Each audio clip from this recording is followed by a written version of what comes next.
तो गणित विषय से संबंधित हम कुछ प्रश्न पूछेंगे, ठीक है। उसके लिए हमें किसी पेपर पेंसिल की ज़रूरत नहीं पड़ेगी, हमें दिमाग में ही कैलकुलेशन करना है और करके बताना है कि उसका आंसर क्या आएगा। छोटे छोटे से प्रश्न हैं, ध्यान से सुनना तो उसका जवाब दे पाओगे, ठीक है। तो बताओ, कविता के 4 दोस्त हैं। कितने दोस्त हैं? 4। कविता के 4 दोस्त हैं और सबको, मतलब कविता का पड़ा है बर्थडे। क्या है?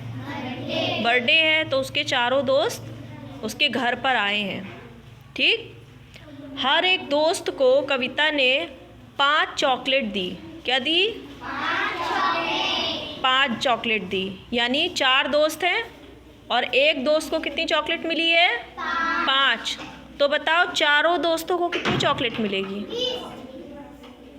20। रोहन के लिए ताली बजाओ। Very good, very good. इसको हम 2 तरह से कर सकते हैं, या तो 4 दोस्त हैं, 5 चॉकलेट एक को दी गई, तो 5 का पहाड़ा हम 4 बार पढ़ लेंगे, 5 चौक 20। और या तो फिर हम इस पे जोड़ भी कर सकते हैं। तो जोड़ में क्या होगा? एक दोस्त को 5 मिली है, 4 दोस्त है, एक दोस्त को 5 मिली, दूसरे दोस्त को 5 मिली, तीसरे दोस्त को 5 मिली, चौथे दोस्त को 5 मिली। तो कितने हो गए? 5 5 5 5 5 10 15 20। तो इसको हम जोड़ की तरह भी कर सकते हैं और गुणा की तरह भी कर सकते हैं। जब हम पहाड़ा पढ़ते हैं तो उसको हम गुणा बोलते हैं, ठीक है। चलो दूसरा सवाल पूछ रहे हैं। अगर एक कचौड़ी की कीमत 10 रुपये है, कीमत का मतलब होता है कि अगर हम बाज़ार में एक कचौड़ी ख़रीदने गए तो वो हमको कितने रुपए की मिली है? 10 रुपये की। इसी तरह अगर हमको चाहिए 5 कचौड़ियाँ तो कितने रुपए की मिलेगी? 50। गौरी के लिए ताली बजाओ। वेरी गुड, बहुत बढ़िया, ठीक है। तीसरा प्रश्न है, कक्षा 1 में 15 बच्चे हैं। कितने बच्चे हैं? 15। और कक्षा 2 में भी 15 बच्चे हैं, ठीक है। और कक्षा 3 में है 20 बच्चे। कितने हैं? 20। तो तीनों कक्षाओं में कितने बच्चे हैं? 50। वेरी गुड, ताली बजाओ, बहुत बढ़िया। अच्छा, नेक्स्ट क्वेश्चन है, अगर एक पेंसिल की कीमत 3 रुपये है। कितने हैं? 3 रुपये। एक पेंसिल की कीमत 3 रुपया है तो 7 पेंसिलों की कीमत कितनी होगी? अगर हमें 7 पेंसिल चाहिए तो देखते हैं सबसे पहले कौन बताता है।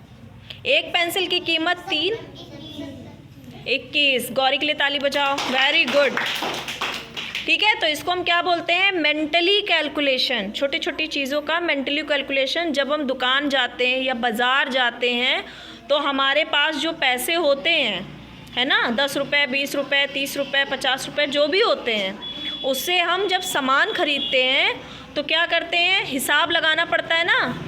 ऐसे नहीं तो दुकानदार तो तुम्हें सोचेगा कि बच्चे के पास तो 30 रुपये हैं और उसको 20 रुपये का सामान दिया, और अगर बच्चे ने हिसाब नहीं लगाया तो वो कहेगा कि 30 रुपये का तो सामान हो गया, कुछ पैसे नहीं बचे, है ना। और ऐसा होता भी है।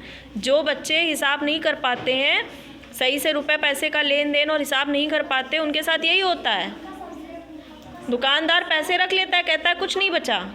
तो इसलिए हमें कैलकुलेशन करना आना चाहिए, ठीक है। कैलकुलेशन का मतलब क्या होता है? हिसाब करना आना चाहिए।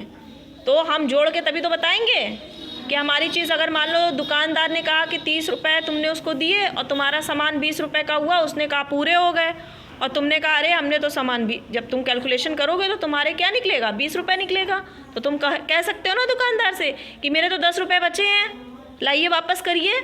तो दुकानदार कहेगा कि कैसे 10 रुपये बचे? तो पूरा हिसाब लगा के बता सकते हो ना। मान लो हमारी 2 रुपये की चीज़ थी और अगर हमने 10 चीज़ ली तो 2 दाम 20 हुआ, तो भैया 20 रुपये ही तो हुए, 10 रुपये मेरे बचे हैं कि नहीं बचे हैं, चलो वापस करो। तो वो समझ जाएगा कि बच्चा हिसाब कर लेता है और वो पैसे वापस करेगा, ठीक है। इसलिए हमको इस तरह से दिमाग से कैलकुलेशन करना आना चाहिए। तो सभी बच्चे अपने लिए ताली बजाएं। बहुत बढ़िया, बहुत अच्छा बताया सबने।